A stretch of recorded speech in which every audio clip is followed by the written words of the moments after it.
मोठ्याने मला ऐकायला येत नाही. किती न वाजले? मला ते सगळं जाऊ दे. मला सांग. अरे सांग ना, तुझा मामा कुठे आहे तर? आता सांग बरोबर. आता क्लिअर आहे. मी आवाज वाढवते, क्लिअर ऐकायला येईल मग मला. हां. मामाचे मामा. हां हां बर्फ नाही पडत का? हां हां. तिथे आहे.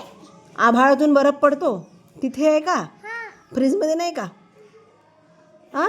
अरे नाही ना, सांग ना. मला काय वाटलं बाळा, मला काय माहिती आभाळातून बर्फ पडतो म्हणून. मला वाटलं तुमच्या घरी फ्रीज आहे का?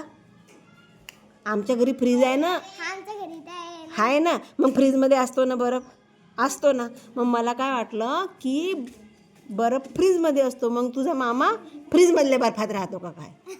पण तू मला नीट सांगत नाही ना. कसं? मला एकदा समजून सांग. मला समजून सांग ना जरा.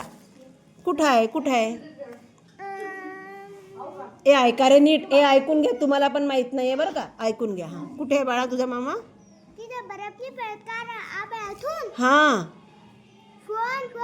हां हां हां. मामा बरोबर फौजी नाही का? हां. फौजी कुठे राहत असते? आभाळात. हां. फौजी घरात राहतात.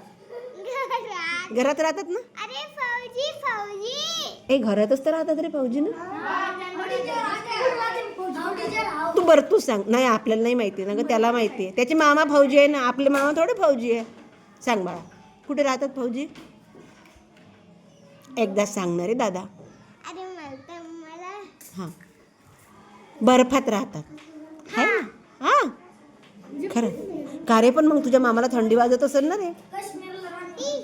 हां. थंडी वाजत नाही का मामाला? अरे तिथं टेंट हाऊस नाही राहत का तिथं? टेंट हाऊस असते का?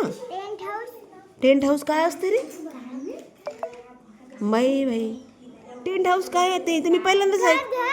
घर. अगं बाई, त्याला घराला टेंट हाऊस म्हणते का? हिंदीमध्ये म्हणते का? आणि मग इंग्रजीत काय म्हणते टेंट हाऊसला?